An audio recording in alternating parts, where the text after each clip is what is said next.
So if you're a sucker for good storytelling, Mass Effect is a must-buy. It's got a unique story, and just when you think you've got everything figured out, the game throws you one surprise after another. This is a politically charged universe with a huge backstory, and it's filled with a bunch of really interesting characters.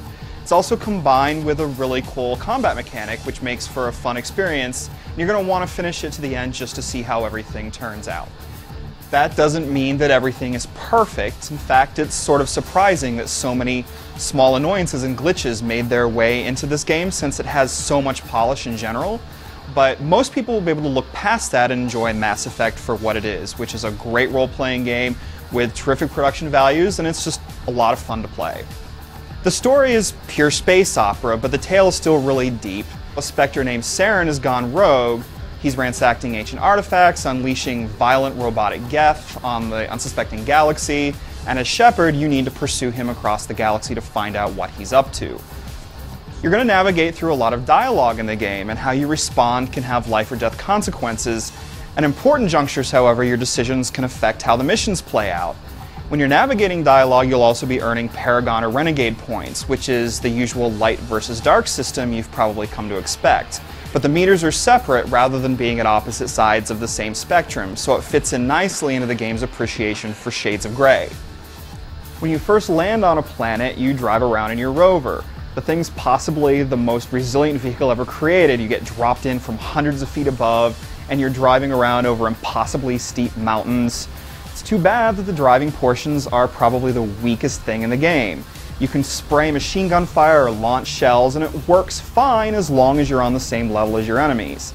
However, your turret can't move up or down, so the result is that whatever your crosshair is on, that doesn't necessarily mean you're going to hit it. It gets to be a big pain, and some of these battles are more of a hassle than they should be.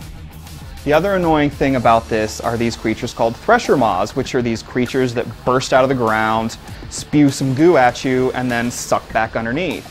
These encounters can be really exciting since they're pretty tough to take down and you have to keep moving. The problem is that sometimes they'll spawn right underneath you, which is pretty much instant death, or sometimes you'll find yourself getting stuck in the Thresher's geometry. It's just not a lot of fun to do that, and you're probably going to avoid all the flat expanses on the planets just to avoid it. Thankfully, combat on foot is absolutely great. You'll have a total of 6 teammates to choose from, 2 of whom you can take with you at any given time. They've got a bunch of different talents, a bunch of guns to choose from, and you have a lot of different ways to upgrade them. You also have some biotic and engineering abilities, so you can do things like push enemies back, lift them in the air, or create a vortex that sucks them all towards it. Engineers can do things like sabotage weapons, which makes your enemy's weapon explode. The combat feels like it should belong in a third-person shooter at first, but if you continually play it that way, you're gonna die, a lot. Like many previous BioWare RPGs, you're meant to pause, survey things, and then perform your actions. You can set your party members to automate their actions, or just perform defensive powers on their own, or you can micromanage their powers on your own. Holding the right bumper brings up the command wheel, which lets you assign orders as well as perform your own abilities. Once you get into the groove of this, battles are thrilling and challenging, and you've got a lot of bullets and biotic powers flying around everywhere. It's just a lot of fun to fling the Geth around, hitting them with shotgun shells, throwing them in the air and watching them drop down from the ceiling. It's just something no other RPG can approximate. As you can imagine, you're doing a lot of fiddling with your inventory. You've got all these weapons, upgrades, and party members to deal with, but it's actually another problem.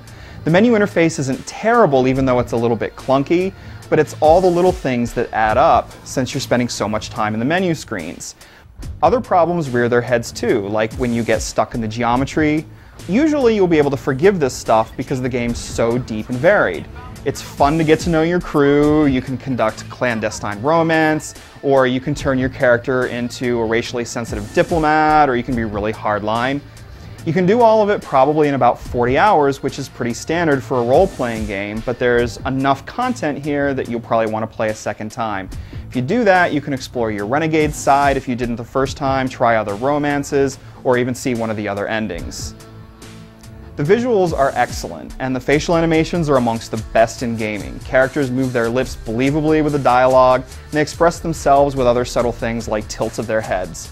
Character models are really detailed, such as with your teammate Rex, whose every wrinkle and ridge is really well molded. There are some technical issues, some frame rate jitters, and a bunch of texture pop-in, but most of the time Mass Effect looks absolutely wonderful.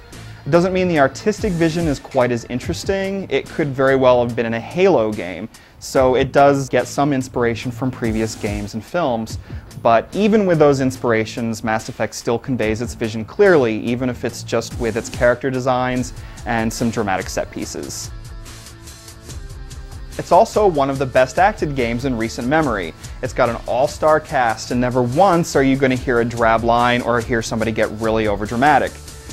All told, Mass Effect is a great game with moments of brilliance and a number of small but significant obstacles that hold it back from reaching its true potential. In the end though, if you like RPGs and want to spend some time in an absorbing sci-fi world, this is the game for you. It also happens to be a lot of fun to play, and in the end, it's what it's all about.